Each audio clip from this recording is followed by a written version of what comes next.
Welcome back to the channel, all you beautiful people of Hexaco. It's good to see you again. I know it's been some time, but I had some life stuff to take care of, and so it was a lot of fun. But now I'm back. I'm ready to get back on the grind again. You know, gotta hype the people up before Pulse Chain Testnet, before Pulse Chain Mainnet, and just enjoy this little pump that we're on, and hope that it continues a little bit farther, maybe 10 to 12 cent range, based on liquidity. We'll talk about all that today. But you guys know Ben. I interviewed him about 3 weeks ago. Newer YouTuber with a lot of experience in traditional finance and pretty good experience in crypto too, from a VC standpoint. So if you haven't watched our previous interview, make sure you check that one out. But for people that don't know Ben, let's introduce you again, Ben.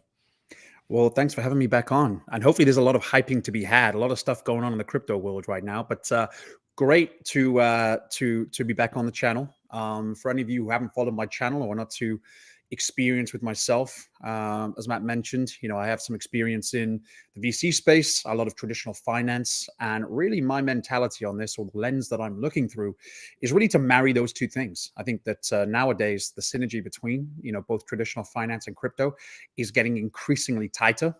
And I think that hopefully you get some value from my perspective on certainly the crypto landscape going forward. Yeah, it's in crypto, we all kind of have to be a VC in a way. When you get to a certain point, so first of all, when you start off, it's all about just making it to financial freedom. It's about being very, very careful, putting all your eggs literally in one basket or a couple of baskets. It goes against common wisdom. Warren Buffett, he says, don't put all your eggs in one basket. Right. Well, he's already rich. Okay. And a lot of you guys are not. So, I mean, coming from a rich person's perspective, yeah, you do want to start to diversify after you already have your basic needs met. But alternative to that, and it sounds contrarian, but you really do, when you're starting out in crypto, you want to put all your eggs in a few baskets and watch those baskets very, very closely. And, shift around if you see things, maybe the ship is sinking and you need to put some assets from here to there. But you shouldn't be, diversified too much, especially in crypto. I think diversification in crypto is somewhat of a myth, because unless you're in the Hex and Pulse Chain ecosystem, which is strongly a lot less correlated than every other asset, all these things go up and down together. So you're just buying a bunch of assets that all move up and down together. It's what you should really be asking is which ones are going to pump the hardest, which ones are going to shine and outperform, and even more importantly, survive on a long-term time frame. So that tricks up a lot of people. But after you do have a nice little nest egg, so to speak, and you can afford the ability to quote unquote diversify or whatever, yeah, then you can start to be thinking from the lens of a VC, which is new to me, right? I have to be very selective about where I put my money. After Hex and Pulse Chain and Pulse X, there's very few projects that I've actually, sacrificed for or invested in, whether it be seed round or whatever. I can probably count on my two hands the projects I've actually invested in. So it's less than 10, but totally agree. And I think that most of us, the harsh truth is we can't afford to diversify too much. We don't have enough money. Some of the dreams that everyone has in this crypto world, and it's great timing, and those dreams are justified. But the importance of doing your own due diligence and, doing a good market analysis, the same recipe we used to use in the VC, well, it's still used in the VC realm. Make intelligent, tactful decisions. And then you kind of have to take a leap of faith and put as many of your eggs in those baskets. And why wouldn't you if you have so much conviction about it? Which is why it's important to keep abreast of all of this stuff, keep watching a lot of different viewpoints in this space and make your own decision. But I completely agree. I think the harsh reality and the thing that a lot of people seem to not really compute too much is that in order to see some significant returns, you've got to have some significant skin in the game. And that significance is relative to, of course, your own net worth, your own money. But if you only have money to make money, right? It takes money to make money. It's a classic age-old wisdom, which is like, well, duh. But what does that really mean? It's like you work your 9 to 5, you grind it out for a little bit, and it's going to suck. You're going to need to work for money, but hopefully not for your whole life, because you should be dollar cost averaging into assets that can put you into that capital class. Because just being a wage cuck for your whole life, you're never going to be above water. You're always just going to be trying to breathe and just trying to barely get by, especially in this hyperinflationary environment that we're going through. Well, on that note, I mean, I for anyone watching now who is maybe looking for a little bit of hopium, This really is perfect timing. I think that, in order to realize some of those dreams, in order to see a lot of the returns that, the mythical returns we've heard about in the past, and the very kind of unique opportunities that a lot of people have taken advantage of, but we kind of wished we had got involved in. My perspective right now is extremely bullish, and there's a number of reasons why, but I wanted to jump in because I've had some pretty behind the curtain conversations as of late with certainly some of my network. And as I say, I come from traditional finance. I come from the VC space. A lot of my network are working with a lot of the biggest institutions in the world, a lot of the market leaders, certainly institutional wise. And so there's a lot of things happening right now that I wanted to bring everyone up to speed with, just so you can kind of look through this lens and actually truly understand the opportunity that's ahead of us. I'll start with giving you a little bit of context. Now, some of you may, if anyone is here from my channel, which I hope you are, you may have seen me talking about in the past. And Matt, correct, let me know if you haven't heard of me talking about this before. But very recently, the biggest hedge fund, or the biggest asset manager in the world, BlackRock, they put their, or I should say, their biggest, baddest ETF, CSPX. It's arguably the most important ETF in the marketplace. And let me set the context too. BlackRock has trillions of dollars assets under management. This particular ETF has billions of dollars in it. And so that ETF has been tokenized, and it's available to trade on Uniswap, which is monumental. Now, I will caveat this by saying that the ticker symbol is CSPX. So it's not yet available easily to trade within the US. We all know, if we've been in the crypto market for more than 5 minutes, it's nothing that a VPN can't kind of circumvent. But in a larger scale of things, it isn't yet available here. And I'll tell you why. And it's because of the SEC. Because the SEC, while this process of tokenizing their ETF is certainly something that, again, circumvents the legal process. It's not so much an underlying tech thing. It is a legal thing that they now are able to relatively streamline that tokenization process. There's a lot of projects and platforms we can talk about later in terms of who are kind of leading the charge in accomplishing this. But essentially what it means in a nutshell is that despite not right now being available in the US for people without a VPN who aren't, creatively minded, it does open up a huge realm of infinite possibilities in traditional finance vehicles being introduced to crypto. We were looking for a catalyst, and I've said this before, we were looking for a major catalyst to bring huge amounts of traditional finance into the crypto space, huge amounts of capital, and this very much is it.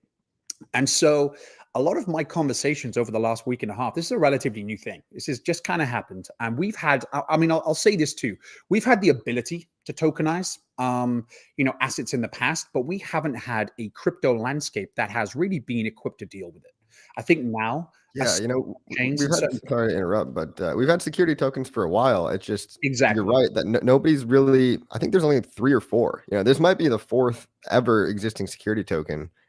Shout out to Mad.Energy. That's another one. But yeah, nobody wants to go to the US or even take a risk of making a security token because they don't know what the hell is going on with the SEC.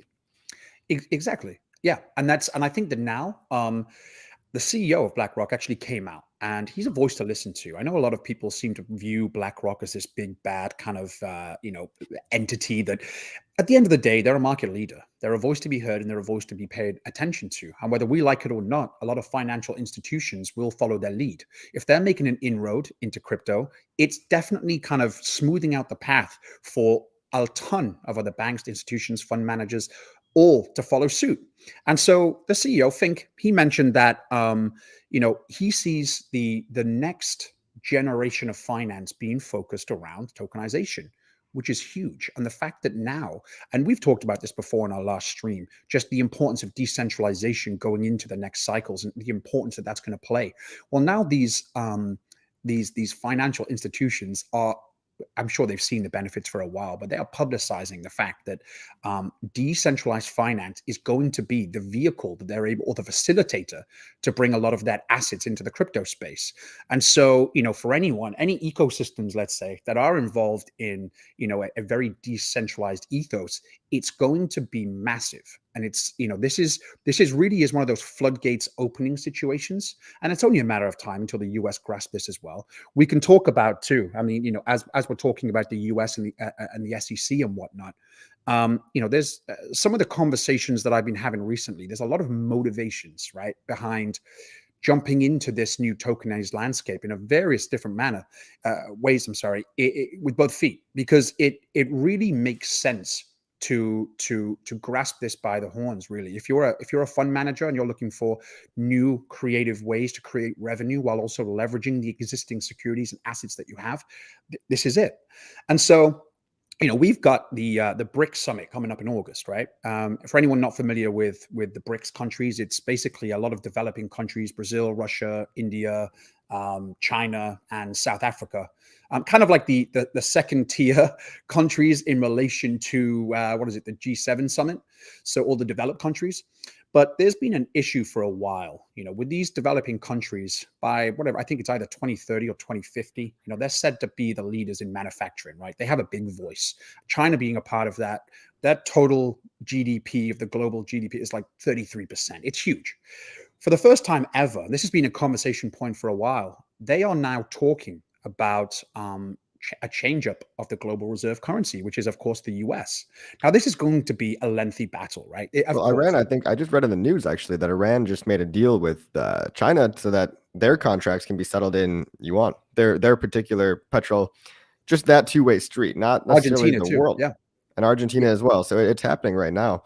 But before we get off this whole topic, I think I want to try to clarify for people that might not think this is a big deal, why it is a big deal. I mean, it kind of reminds me of when Coinbase went public in a way, because it basically legitimized crypto in the eyes of the traditional, boomers, the powers that be, whatever you want to call them. And now we have a stock ticker on the stock market that tracks a crypto company, the first ever, right? Coin. Obviously, I'm not telling anybody to invest in that stock. It performs like shit.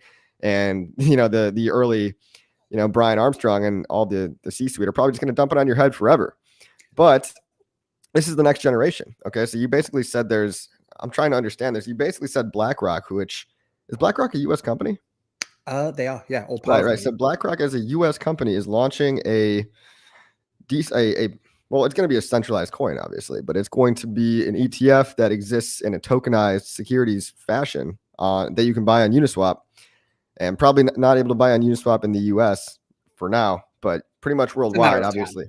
Yeah. It's only a matter of time because they want some of that money. And so this is kind of an example where like it's almost like BlackRock realized, okay, we can't stop crypto.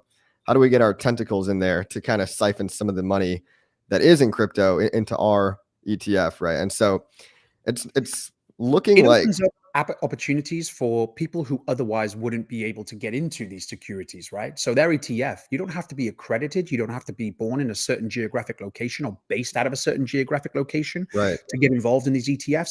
But this venture, I mean, there are already a lot of institutions like HSBC, the European Bank. There's a bunch of people already following suit, looking to tokenize their own currencies even. This opens the doors for companies to tokenize equity, their own assets, their own IP. You imagine Elon Musk is going to jump on this bandwagon and Tesla start rolling out various actual tokenized versions of their own? Of course they will. I think people listening, though, need to understand that we're not shilling these coins and saying go buy these security tokens. We're saying that look what's happening with the general sentiment of the world economy that's going on. Yeah, the SEC, they're running around. They have no idea what they're doing. They might stifle innovation in the US. I mean, it's going to be unfortunate if they do, but on a global scale, everybody wants to get into crypto. Everybody wants to get a little piece. And it's almost like they're saying, if you can't beat them, join them, right? Or like, yeah, we're granting opportunities, right? Of course they're going to say that, but they're also basically just saying, hey, if you can't beat them, join them. Why don't we launch our ETF on a decentralized exchange? And somebody wanted to know in the chat, what's the abbreviation? Was it like 6 letters long? For the ticker symbol? Yeah, that's the ticker symbol. It's BSCPX is the BSCPX. Okay, that doesn't really roll off the tongue. Yeah, it's putting a B in front of the CSPX ticker symbol, for their ETF. Yeah. Okay. But yeah, this, I mean, and as much as they, there's a certain amount of messaging going behind this in terms of opening opportunities, just for people to understand, it really does too. There's a lot of revenue, a lot of capital that could be injected into crypto that otherwise wouldn't be, because a lot of people are more conservative, right? We're still in the phase right now where cryptocurrency in general is still viewed by early adopters as much as anything else. This will add a lot of stability to crypto in general, let alone if we start going down the path of pegging it against Bitcoin or Ethereum or some of the real tenured cryptos. But well, look, I there's a mean, it lot just of legitimizes things in the eyes of the traditional finance people, which we got to get out of our echo chamber sometimes and realize that the reason that 99% of people, well, probably like 95% of people in the world are not in crypto is because they think crypto is FTX, or they think crypto is, they hear Bitcoin went down 80%. Oh, I'm not going to touch that. If they hear something familiar, like, oh, the BlackRock ETF that's on the blockchain now, maybe they're going to be more inclined to go buy that. And once their money's in the ecosystem, that's what it's all about, guys. And these are the people with actual money. Now, basically, like what I'm taking from this is you want to get in before this all happens, because a lot of the opportunity is going to be gone after institutional money pumps all of our bags, essentially, at the end of the day. So it's really good news, but it's also like, hurry up and get in, right? Because you don't want to be buying the top after BlackRock has already, infiltrated, DeFi. And there are more motivations to get in. So aside from BlackRock getting in there, right, and a lot of banks and institutions following suit and bringing their assets over to this landscape in whatever geographic location, again, VPNs are magic. But before even aside from all of this, there are so many other motivations for these fund managers to get involved, whether directly bringing their assets into play or whether just taking parts of their fund and investing into existing platforms and protocols, just because they see the writing on the wall in terms of how much interest and economic energy is coming into crypto. Just a sample set that I've taken, right? And I'm speaking to a lot of contacts of mine that I've known for a while, some I really trust, who have been, and I'd love to be able to name names right now as much as I can. I don't know what the backlash potentially is for giving information to, out there as, kind of these private conversations. But I will tell you this. A lot of these motivations, firstly, it coincides nicely with this summit, where whether they start to agree or push forward dramatically on this new global reserve currency, the fact that the conversation is out there is extremely important, and it's moving things in a way that are forcing people, certainly within the US, to start putting their attention into crypto. Because ultimately, if as right now, the US is the global reserve currency, any inflation that has been caused by the US, we've kind of been able to offset that by pushing it out to, on the global front. That may stop, whether it's in next year, the next 10 years, whatever it is, that's going to stop, and it's going to force people to take preemptive action, certainly from an investment perspective. And so that's part of the planning phase as well. But then we also have a lot of tech advancements coming to the market that are also motivational for these institutions and these VCs, because if you imagine AI and ChatGPT put AI on the radar for a lot of people in a way that it really wasn't before, right? If anyone is familiar with ARK Invest, Kathy Wood has been talking about the importance of data acquisition, and even connecting the dots between data acquisition and crypto. A lot of the motivation for these asset managers is in putting crypto into existing ecosystems that have the capacity to collect very unique data sets that can then be applied to AI purposes, or draw information via AI means. And so it's a bit of an indirect path, but what it means is that certainly something like a Richard Hart ecosystem that is vertically integrated, that's going to have a lot of control, a lot of transparency. And if you're a new investor coming into the market, obviously, when you're bringing traditional assets to the table, your first port of call is probably going to be Ethereum. It's probably going to be Uniswap from a decentralized perspective, because quite simply, they're the most trustworthy right now from a more conservative approach. However, the exciting thing is, and I'm being a little bit sporadic here, so apologies, but the exciting thing is, from the sample set that I have taken over the last week and a half since a lot of this news came to fruition, I have been almost drained in having conversations with these folks and educating them on what's kind of coming down the pike with Pulse Chain, with PulseX. And let me tell you this, it hasn't been a difficult sell. If you imagine that we are going to see, without a shadow of a doubt, a lot of economic energy fly into Ethereum and Uniswap. For the more conservative investors out there, who once we were looking at these tokens and seeing perhaps Ethereum will do a 5 to 10x in the next bull cycle, maybe if we follow the cycles. I think if this keeps playing out the way it is, that is not bullish enough. I think that we can kind of throw that to the side, knowing that we're going to have the biggest influx of traditional finance into crypto than we've ever seen before, way sooner than we thought it was going to happen. And so for anyone out there who is looking for maybe a bit more of an easy play, Ethereum may be it. Uniswap may be it. For monumental gains, we take a fraction of that Ethereum, of that Uniswap interest, and we apply that to the Richard Heart ecosystem, which is fresh out of the blocks, which has way better tokenomics for certainly on the Pulse X side, and it's important to note too, it's not going to be, in terms of a chain, the fastest or the cheapest probably, but it's still going to be faster and cheaper than Ethereum. And with that whole system state copy, it sounds like a natural next step in investments, right? And so the conversations that I've been having have really been based around how these fund managers, how these VCs intend to leverage this going forward, and how they could potentially use the Richard Heart ecosystem. And I cannot contain my excitement, because this has shown me that we really can see some monumental gains in this ecosystem. They're talking about avenues that veer outside of just simply bringing their assets over, right? If you're a fund manager and you think that a lot of banks, you can already see the writing on the wall. We can see a lot of institutions directly bringing over and tokenizing various assets, let alone private companies tokenizing all of their IP and all of that stuff. There is significant opportunity to be made in direct investments into these platforms and protocols, one of which that's come up in a big way has been node operations. And so, a lot of the folks I've spoken to, one of their first go-tos has been in creating new and creative, financial vehicles or, asset vehicles around node operation, which means not only, validation, not only trying to acquire as many nodes, but building funds, building platforms and protocols based off of that node operation. And so this in itself opens up a whole new realm of possibility. And for a brand new ecosystem, for one like the Richard Heart, where nodes certainly are going to be cheaper, or node validation is going to be a lot more cost effective, they can take out a way bigger piece of that pie right out of the gates, which, as you can imagine, is only going to shoot price of PulseX, of Pulse Chain up to the moon, in terms of where we're expecting it to go. We don't know in terms of time frame, what this is, how this will have a knock-on effect to the general public.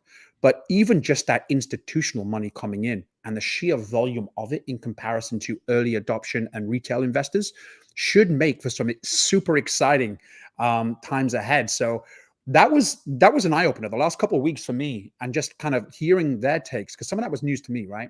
I never would have thought of having that be a direct way in. And a lot of them, without me even bringing up the node operation side of things, it was a theme. And I spoke probably to about 12 or 13 people over the course of a week and a half, all people that I know and trust.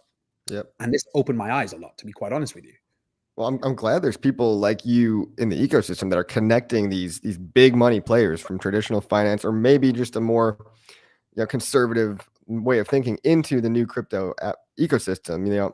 A lot of us in crypto, myself included, we're all about, there's a whole ethos kind of like sticking it to the man, or fuck the banks, fuck Wall Street and all that. But, at the end of the day, that's kind of like the final phase. There's no need to. Right. That's kind of like the final phase to pump your bags, right? But when we're all in this ecosystem together, it's like that meme, right? It's like the meme of like Morpheus and Neo, who's like, they're like, what if I told you, or like, what is it? It's like, maybe one day I'll have enough hex to buy a mansion. And then Morpheus is like, what if I told you that one day when hex is $100, you won't have to sell your hex. It's like, when we're all playing in this ecosystem together, we've basically won, and we've achieved the mission that crypto was set out to do in the first place. So, I mean, this is kind of just the natural progression of things. I feel like this is just the way things are going. Especially, and Richard Heart is onto this. Yeah, Richard is waiting for something like this to happen. So it's been in the making for a while, but this is just something that really can open the floodgates in a huge way. Yeah, and you can't ignore the way that the world works, and that's something that Richard Heart is really in tune with too, because he comes from a business background. He comes from, he knows high people and rich people in high places, and that's why he's making Pulse Chain the next evolution of Ethereum. He designed Hex to be the next evolution of Bitcoin. When this big money comes in, and when Bitcoin and even Ethereum become a little bit stale, people are going to want to go to the newer, better thing that's faster, cheaper, better user experience, better apps built on top of it. That's going to be the Pulse Chain network. So, I mean, Pulse Chain really is a better Ethereum. Pulse X really is a better Uniswap. And then Hex, believe it or not, this is going to make the Bitcoin guys roll over in their grave. Hex is a better Bitcoin. And that's what it was set out to do. For sure. These are That's lofty part of the goals. conversation too. Yeah. Yeah, and so that's kind of an easy way to pitch it too, right? To VCs and people that already understand the basic, premise of what these things are. And it's going to be great. I mean, it's nice to know that serious players are really looking at it, but it's even nicer to know that we as retail are still so early. Like something about these big players, and correct me if I'm wrong, but they need time. They don't just chuck their money in on day one. They need like a year or two to really, at least to see, okay, is it working? Is it going to break? Because they don't want to throw millions of dollars into something on day one. They do need a little bit of time. So here's a kind of a glimpse behind the scenes then and what goes on in certainly the VC space and definitely, the trading floor, let's say. It's a little different with hedge fund management because, I guess the guys pulling the trigger are a little bit closer to the ground floor just because they have to. We're talking about billions of dollars a lot of time. But what I'll say is this: when an idea comes.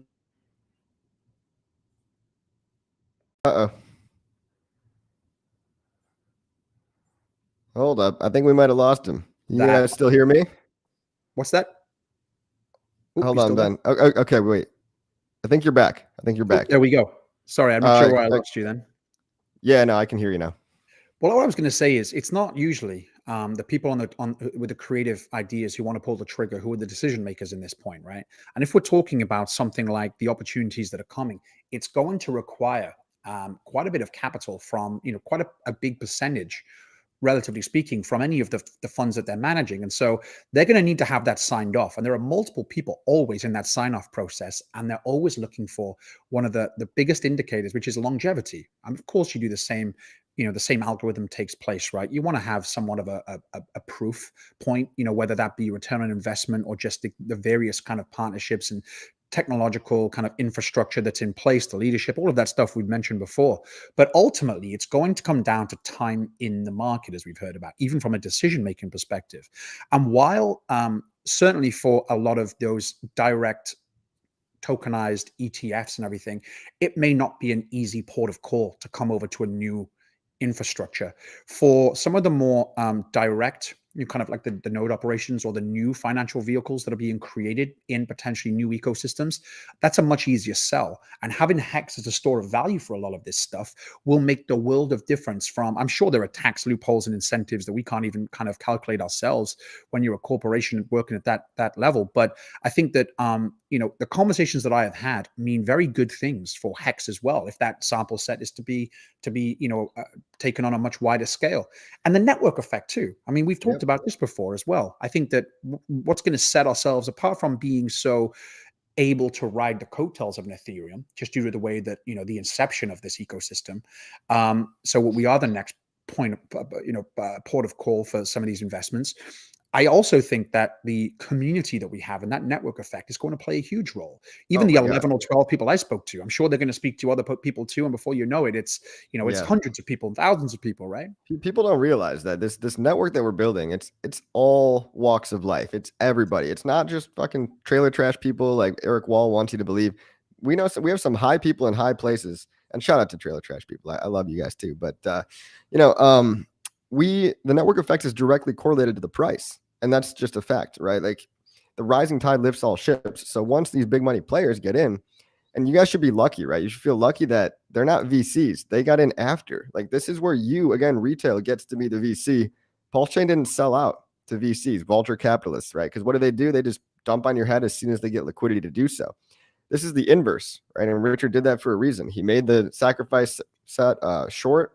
He made it kind of not discreet, but he wasn't blowing it up on mainstream news channels. And honestly, the controversy around Hex probably helped a little bit with that too. It probably scared off some of any of the bigger players at the time.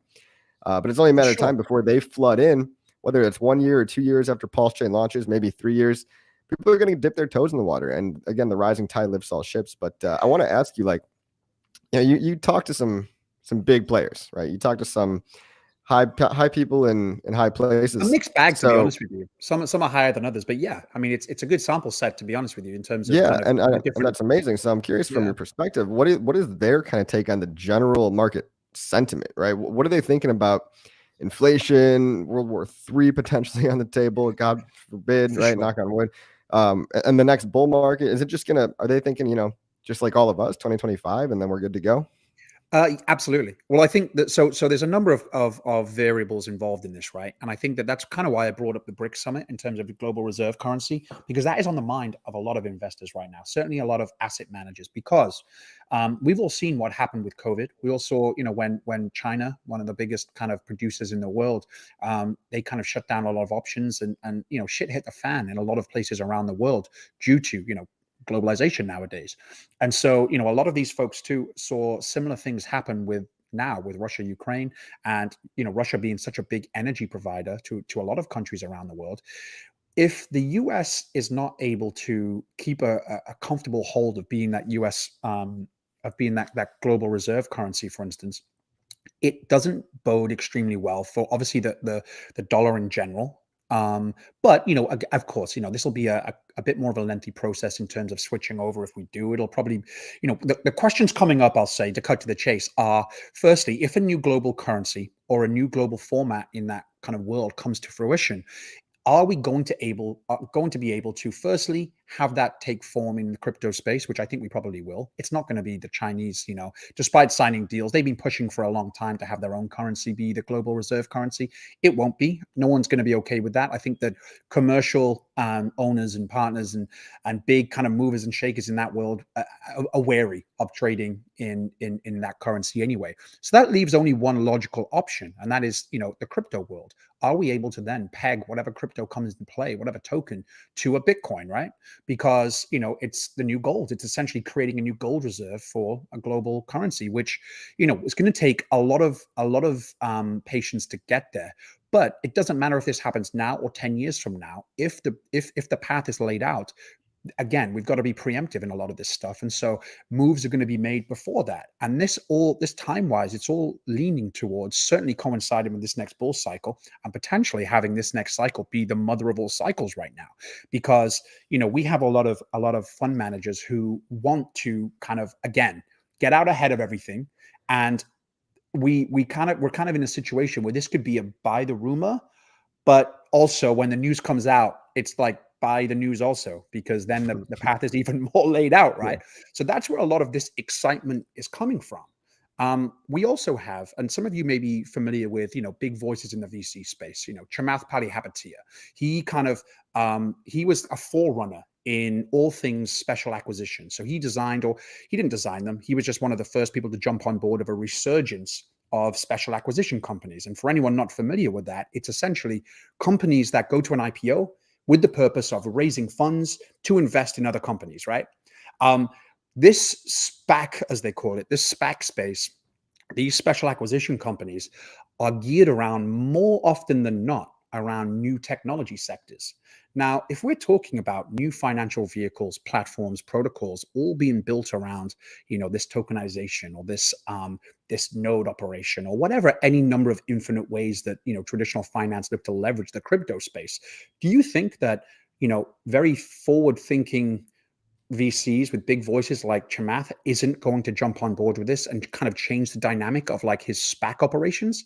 He's going to, special acquisition companies moving and shaking in the crypto world at a much bigger extent sounds like a logical, way forward for me. And so we have all these things moving in unison, and which is why it's important to not understate just the importance of this initial breaking of the barrier with a BlackRock coming into the space in the way that it has, because it's already shaking a lot of excitement here, meaning that for anyone here who is involved in Hex, Pulse Chain, and PulseX, firstly, if you didn't get involved in any of the sacrifices, you are not late to the game. You have, it may be around a couple months, a year and a half before we start seeing some major traffic coming in from a lot of these institutions. So we're going to need to wait at least that long for a litmus test to make sure that this thing's operating.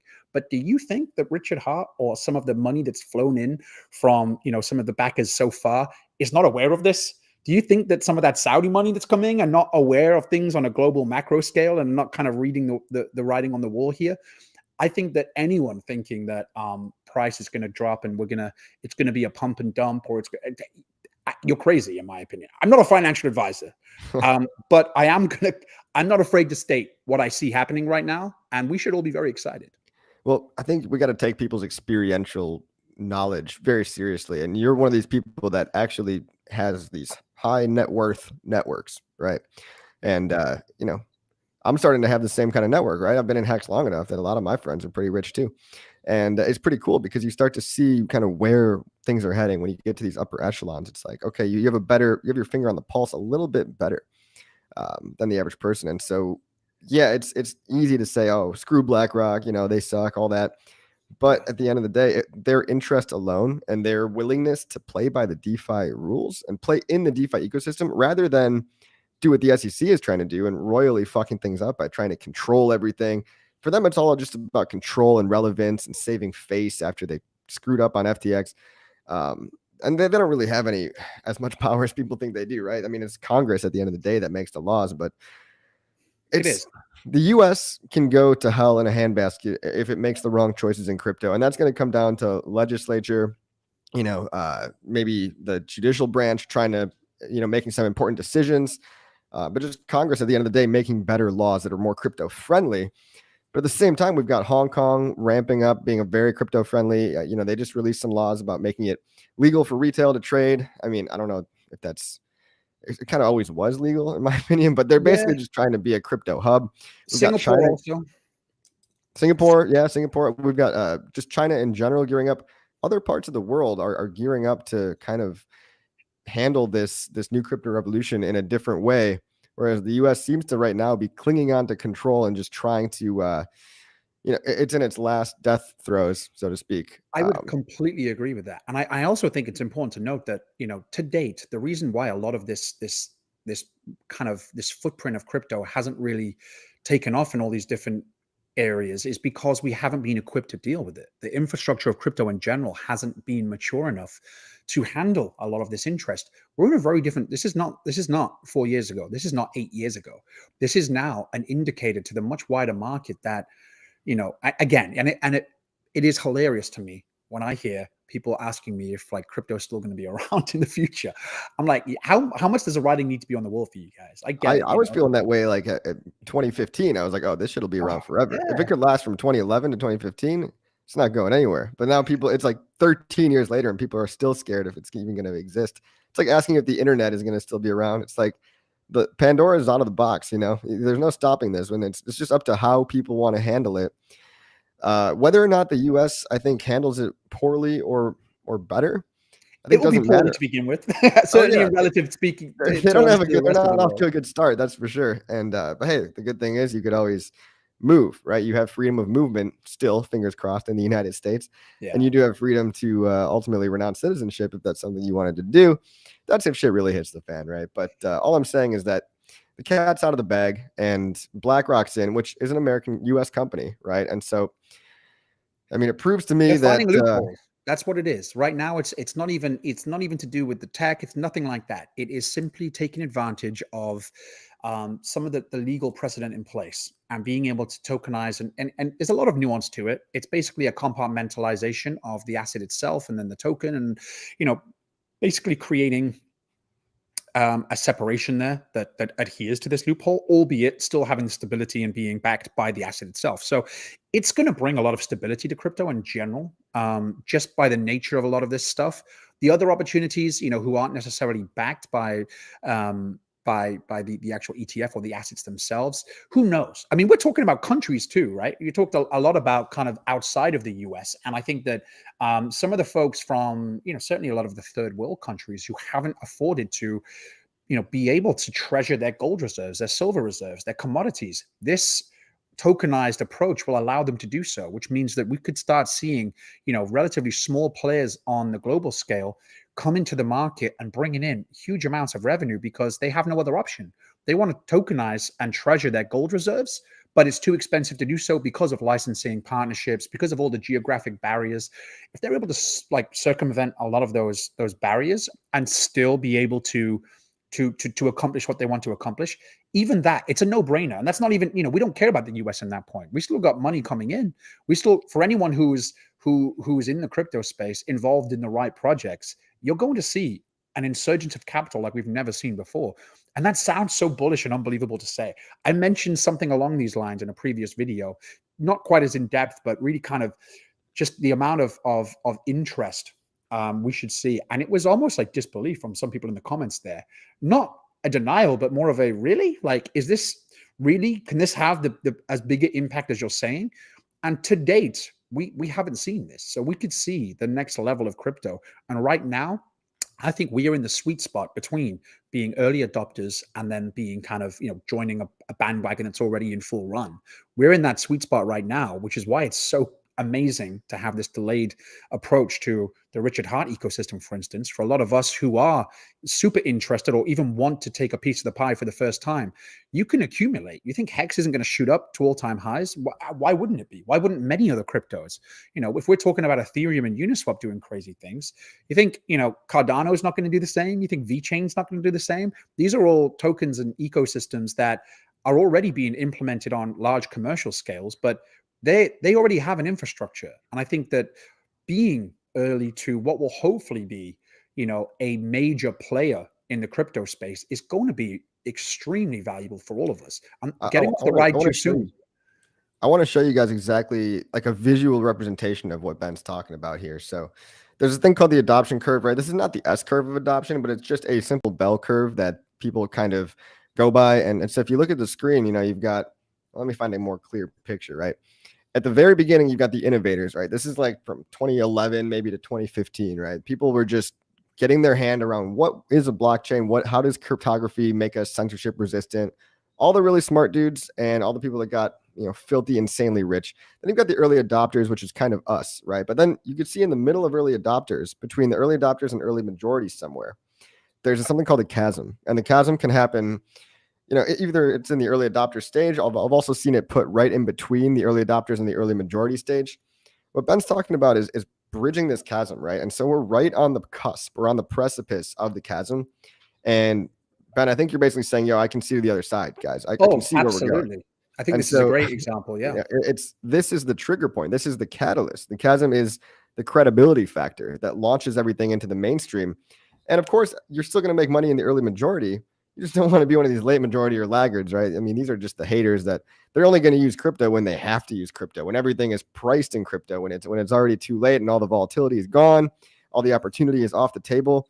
And it kind of goes in tandem with the question that Zach Davis is asking right now. He's like, well, how is there any way to actually take profits without using a centralized exchange? And then this is the Morpheus moment where it's like, what if I told you that one day you won't have to take profits, Right. Yeah. And it's what I mean by that is when everybody's accepting cryptocurrency for goods and services, this might be, it could be as early as 5 years from now, maybe 10. You're going to start seeing the floodgates open. And Zach, I could tell you 2 specific examples right now, dude. It's not super ideal, but if you want to go to shopping.io, you can buy anything you want from Walmart, Home Depot, Amazon using crypto. They just buy it for you. They take your crypto, they buy stuff for you. Shopping.io. There's another one called bitrefill.com. And there's a lot of different websites like Bitrefill where you can buy gift cards. So if you were to off-ramp some of your Hex without using a centralized exchange, as long as you like the gift cards that are on Bitrefill, they're like, if you want to buy a Chipotle gift card or a Walmart gift card or even an Amazon gift card. Hotels, flights, there's a lot of gift cards available that can fund many different aspects of your lifestyle today. And unfortunately, you can't pay your rent in crypto quite yet. You can't pay your electricity bill in crypto, but that's only a matter of time. And that's, after we cross that chasm that I'm talking about, that Ben's essentially talking about, that's when you kind of are living in this crypto world. So that's what I want people to understand is it could be as early as the next cycle. At the peak of the next cycle, we just need regulatory clarity. We need people to not be afraid that their business is going to get turned off if they decide to accept crypto. If you were to marry that chart too with a historical kind of S-curve chart, right, where we start seeing the way that technologies tend to gain parabolic momentum as they go forward, crypto obviously being one of those, and various products and protocols within the crypto space absolutely fulfilling that criteria. Well, we're talking about being able to pay your mortgage. Do you think that even in this tokenization realm that mortgage companies and mortgage backers are not going to tokenize their mortgages? That in itself will open up an easy, streamlined avenue to swap crypto for crypto. We're not talking about necessarily having a future here where you need to cash out for USD. I think that, while that still may be a little bit premature for a lot of people to get their head around, especially if you're, newer to the crypto space and you're just now getting your head around like crypto's here to stay, Yeah. we're not too far away. If like I say, if that reserve currency ends up taking the role of a crypto, well, that's changing the dynamic there. You're buying houses, paying credit cards, paying bills, all through crypto, which of course is going to bring its own sanctions, limitations, Yeah. control. But we're before that right now. You can set a significant financial foundation by just being involved right now in the right stuff. Well, so it's a double-edged sword, right? On the bright side, crypto does make transacting a lot easier for everybody. The user experience for me to send you $10,000 of USDC in 30 seconds or less, it's way easier than having to wire transfer through my bank or call my bank and give them my routing number. It's old-fashioned. It's archaic. So Yep. the user experience is beyond easier. I mean, using crypto is just makes so much more sense for a business, for peer-to-peer, right? If I want to sell my house to somebody for Bitcoin or for Hex, for example, why shouldn't I be able to do that? Well, that's where the other side of the sword comes in. I mean, you've got basically centralized governments. You've got separation of money and state, right? Back in the day, you had separation of church and state, and that it was messy, right? It was messy. There were a lot of people killed, and the battle was a tough one to fight. Now we're essentially doing the separation of money and state, and it's not going to be, this is the then they fight you part, right? And that Gandhi quote, and then you win. The last part before you win is then they fight you. And so we're going to see a lot of governments battling for the little control that they still have left. And that's going to be, we're seeing it right now. This is basically the SEC, rolling over in its grave, trying to grasp at it, that whatever bits of control that it has left, and the IRS as well, because at the end of the day, it's like, if everyone's using crypto, how are they going to tax you, right? How are they going to tax anybody? The answer for them, the answer would be stop trying to regulate and innovate yourself. Yep. Why doesn't the IRS just make better systems that say, okay, every time you want to do a crypto transaction through this intermediary platform, let's say you want to use crypto to buy a house, maybe we just automatically deduct a 10% tax out of that, right? If they were smart, they'd be going after innovating faster in order to maintain power and maintain some level of tax revenue. But this is really going to decentralize power on a global scale, and it's going to make, when the humans are free, like you can move wherever you want. You're free to pay anybody in whatever currency you want. It's going to be a strange world where it's going to be interesting to see how they try to stop us when it's inevitably an unstoppable force. For sure. And I think this is one of the catalysts taking place right now where, whether they like it or not, big entities are going to be circumventing a lot of those in-place rules and regulations. Yes, they can probably react by trying to enforce more rules, like you said, but I think innovation is probably the way forward to be able to really get a hold of this. Otherwise, they're just kicking the can down the road. Creative people with the SEC right now. Yeah. And maybe then, with the IRS, instead of looking at being defunded, they may actually be looking to, put some actual tech advancements in place, or at least a better control mechanism to grab a hold of this beast, because I'm sure there's a lot of money that they're missing out on right now. It's like the Wild West right now in crypto for the most part. And so, but yeah, I totally agree. And I think that I don't think the answer to the control is just screaming security at everything. That's like the back in the olden days. It's like, people yelling hearsay or is that heresy? I don't know if I said that right, but going against the church, right? You could be in trouble for heresy. And now it's like you can get in trouble for not paying your taxes or not, or being a security, right? And it's like, okay, so what? I'm a security, bro. What does that mean? It means like I can't just take my 12 words in my head and go across to a country that treats me better and use all my money over there. Like, what are you going to do? When everybody has this power, it's going to be too hard to enforce. That's why education is so important right now. We need to teach people, because there's power in numbers, right? If everybody using crypto, if everybody understands self-custody, holding your own keys, buying assets that go up like Hex, wink, wink. I mean, it's going to be a better world to live in, and they can't possibly arrest everybody for tax fraud. You know what I mean? You wouldn't have a country remaining. Well, the IRS are understaffed anyway, so I mean, they're going to need to have some advancements in the way they handle things. It's going to even be with their 80,000 people, even with their.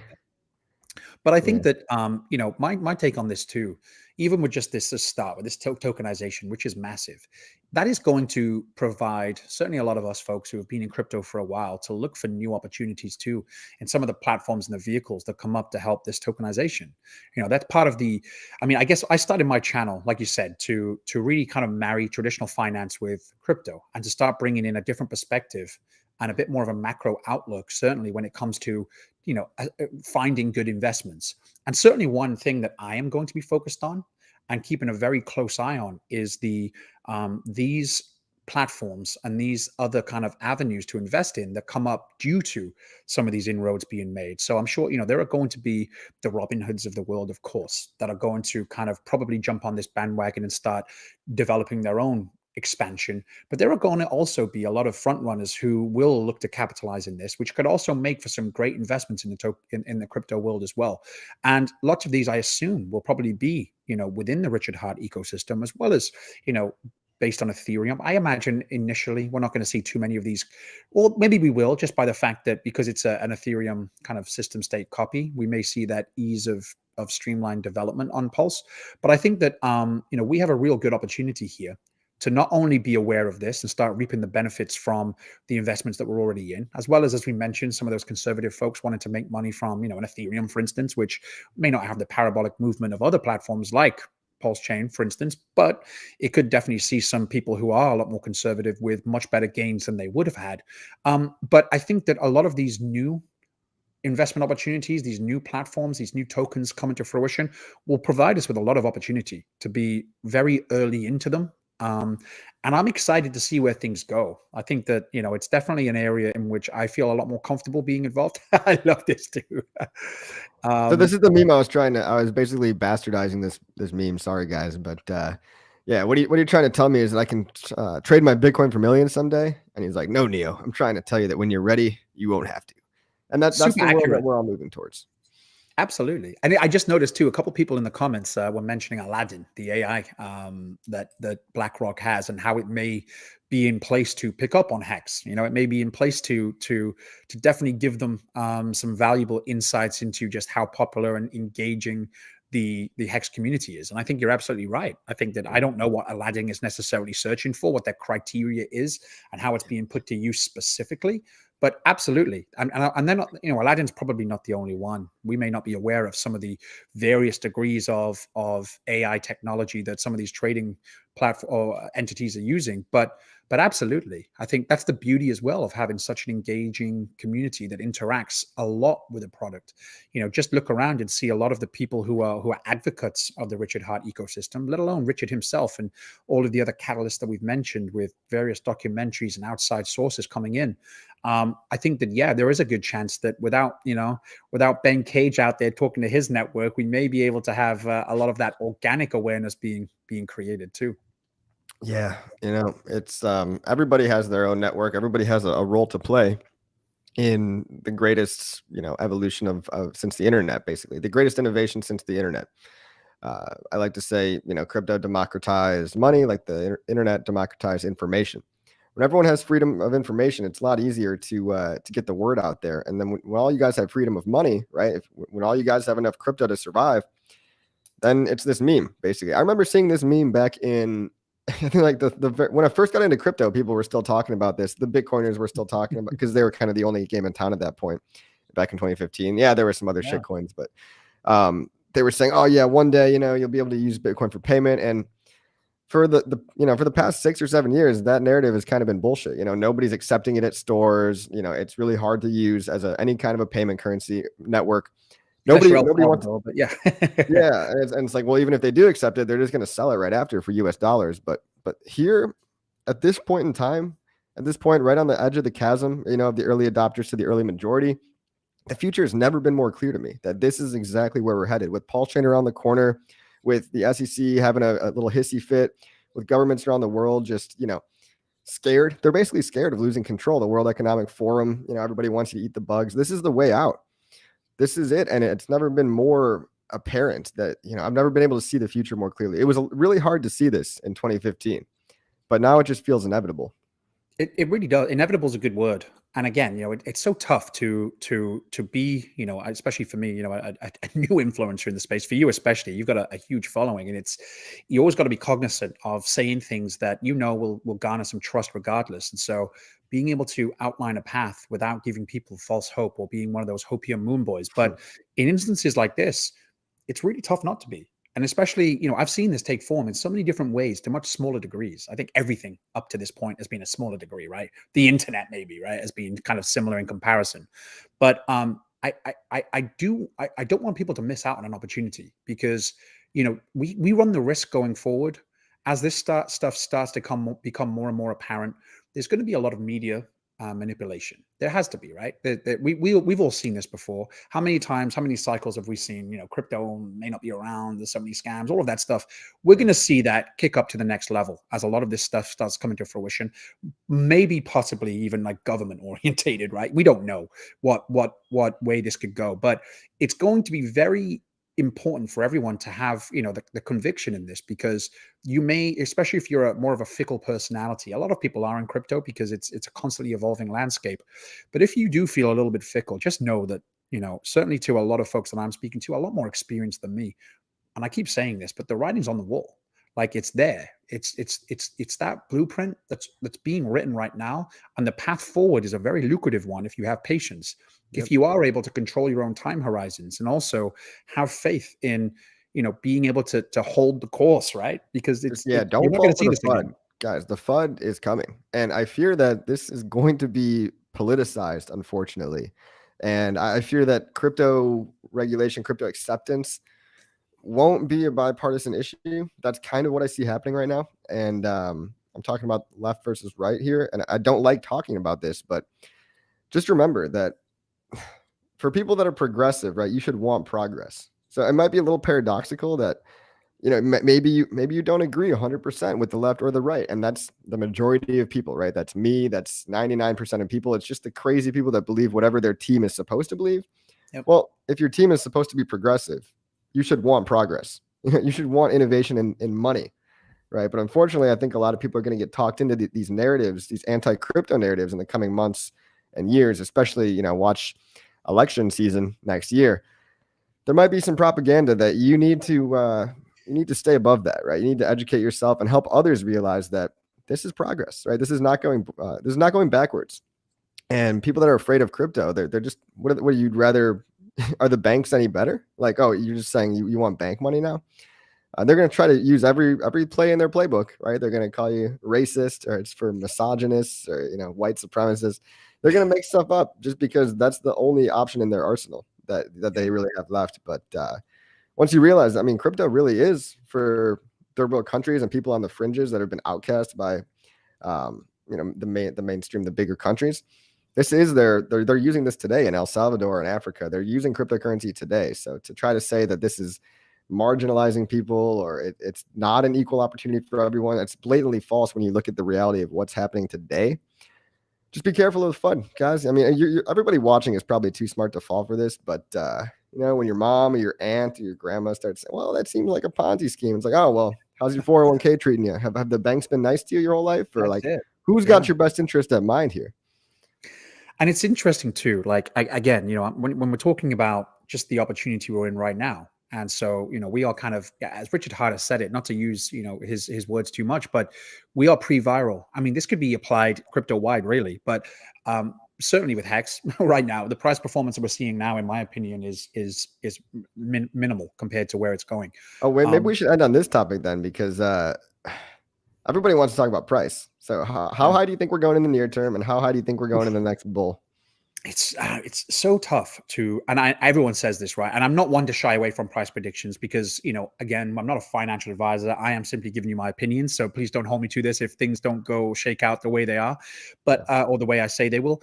But I don't think this is a time to not be bullish. And if you are bullish, I don't think it brings any value to sit on the fence. In my mind, there are some major catalysts coming into play, both into ecosystem and on the macro level. And so I believe now is the best time to be as bullish as you possibly can be.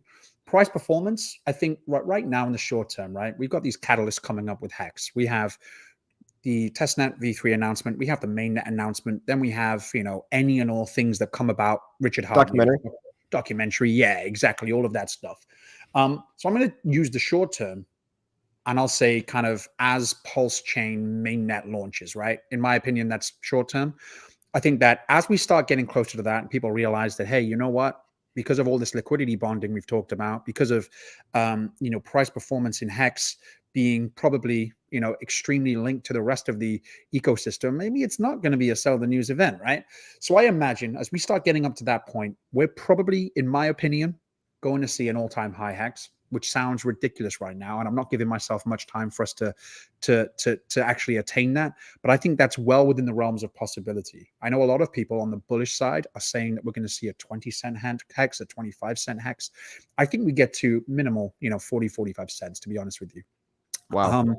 Yeah, I think we inevitably see a little bit of a dip then, because there's been a lot of patience in the community. Certainly folks who kind of think that they've missed the boat and not really computing the evolution and the price performance that each consecutive cycle could have, even without all of these external kind of motivators in place. So I think we're inevitably going to see a dip then. Some people are going to take profit. But then I do think it's inevitable, either as a joint value between, P hex, E hex, we're going to start seeing $1 plus, during the next bull cycle. I'm thinking probably more, but I think that dollar is going to be something that we're going to see some I guess push against. We're going to have to break through that barrier to start reaching up higher than that. But I think $1 is definitely in the realms of probability, in my opinion.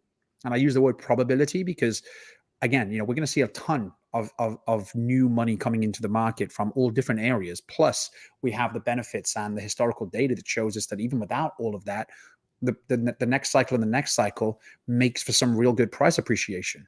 Now, Pulse Chain and Pulse X, I've gone back and forth on this so many times, and I'm going to say this.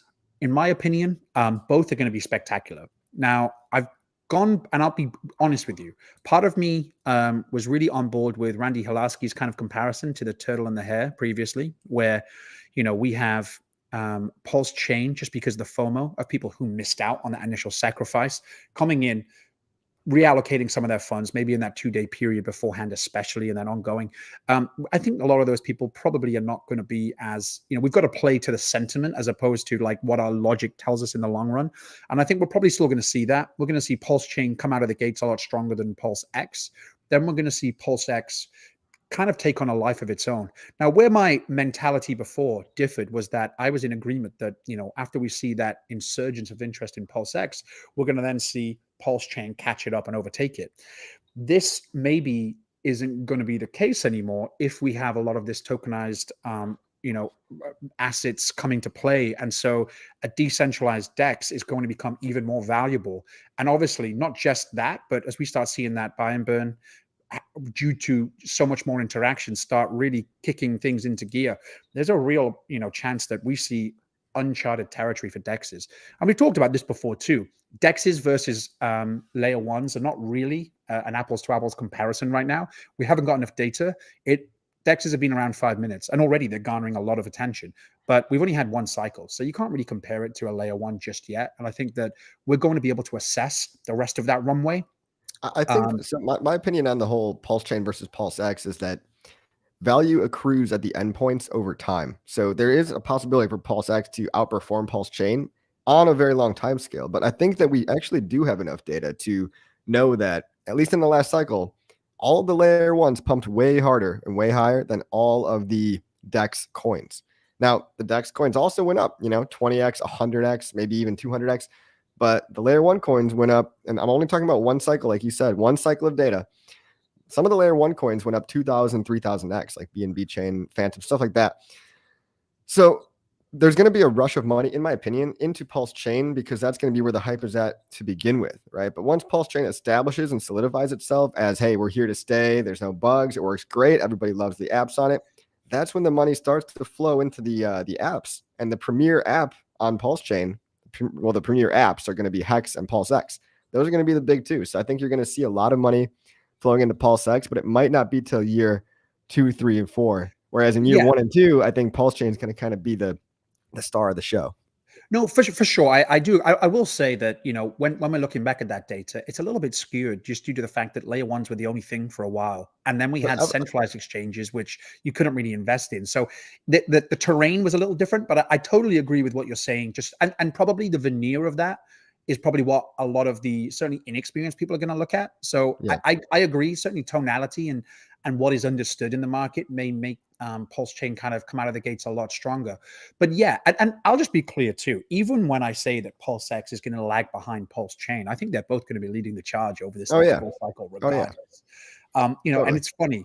I put out on a previous video, mentioning the possibility of, a with Pulse. I think I was either Pulse Chain or Pulse X. Both, I think, have a fair shot, and we're going to see how things play out. But I think that I mentioned something around a 5 cent price point, and that was so unbelievable to someone in my comments. I can't remember who it was, who was like, "No way, that's astronomical." And I'm like, that's a 500x by 2025. I think the question was like, that's very, very conservative to me.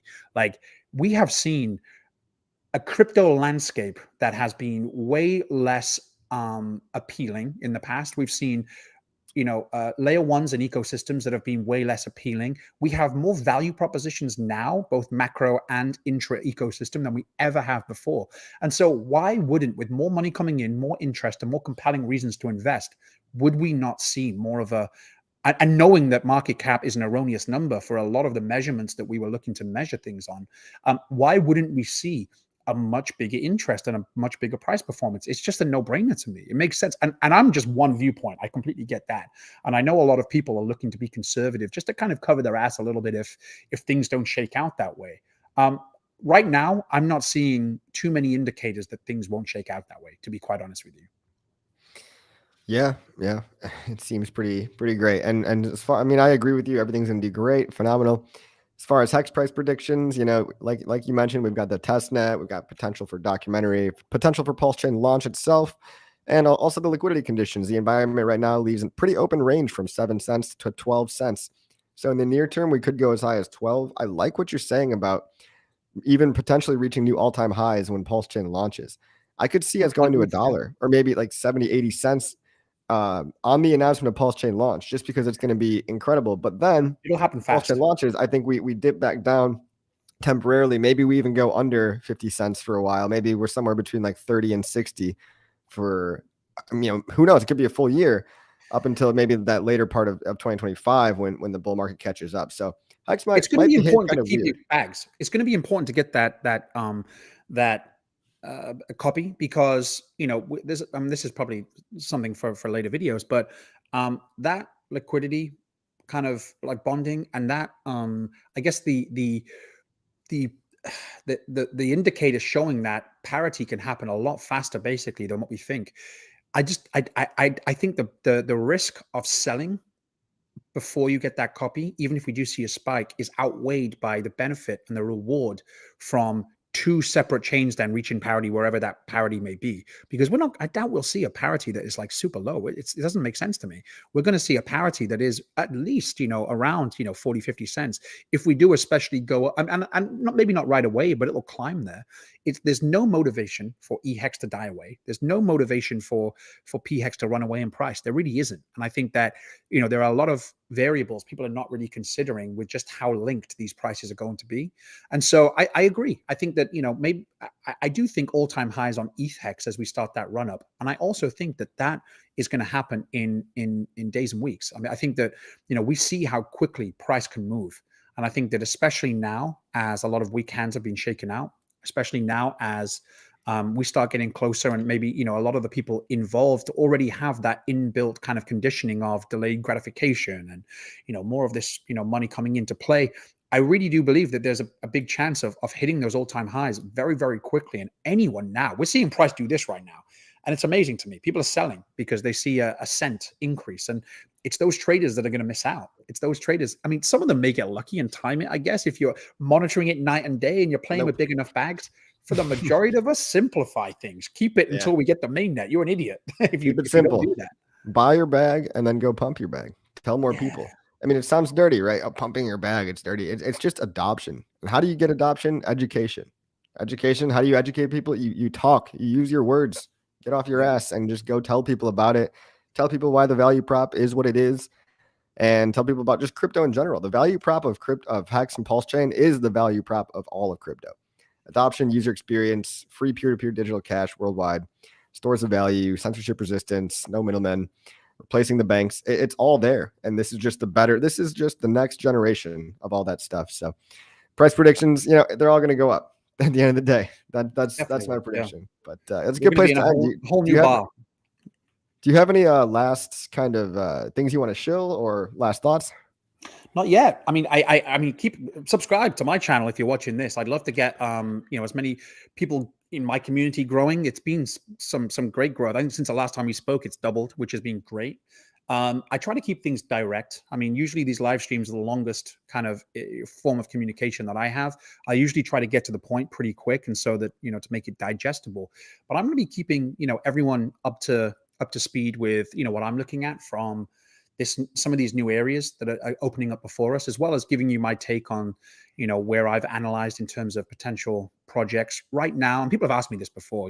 I'm not a channel necessarily dedicated to the Richard Heart ecosystem. I'm a channel dedicated to opportunity, and right now this is the biggest opportunity that I'm seeing.